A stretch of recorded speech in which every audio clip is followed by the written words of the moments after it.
Another day, another basketball stories na naman ang pagkikwentuhan natin.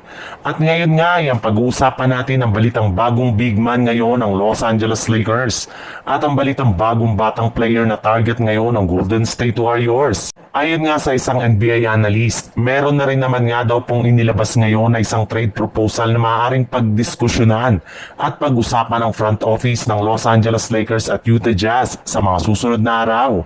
Bali dito nga ay kakailanganin ng Lakers na isakripisyo ang kanilang mga players na sina Austin Reeves, Gabe Vincent, Maxi Kleber at isang future first round pick na ibibigay nila sa Utah Jazz para lamang makuha si Lauri Markkanen sa lalong madaling panahon ngayong off-season.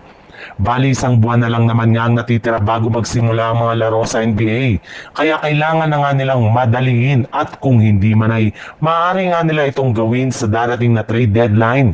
At kapag nagawa nga nila yan ay makakabuo nga sila ng isang literal na bagong Big Five na kinabibilangan na Luka Doncic, Marcus Smart, LeBron James, Lauri Markkanen at DeAndre Ayton. Sa ibang balita naman, isa nga sa mga pinakamatunog na pangalan ngayon sa ginaganap na Eurobasket ay ang 18-year-old big man na si Mika Morenin.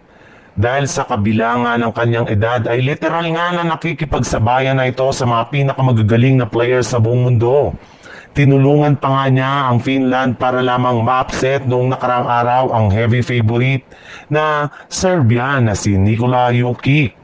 Gamit ang kanyang mga nakakamanghang clutch plays. Kaya dahil nga sa ginawa niyang ito ay kinumpirma na nga daw ng isang NBA insider na isa nga daw si Morenin sa mga player na kasalukuyang pinag-aagawan na ngayon ng mga NBA scouts.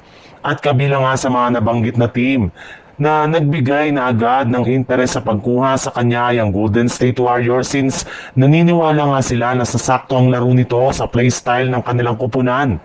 Nangangailangan rin naman nga sila ngayon ng isang athletic big man na merong shooting sa 3-point line.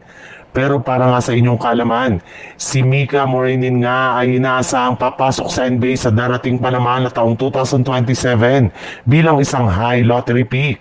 Ibig sabihin, kailangan ngang makakuha ang Golden State Warriors ng mas mataas na draft pick sa taong ito.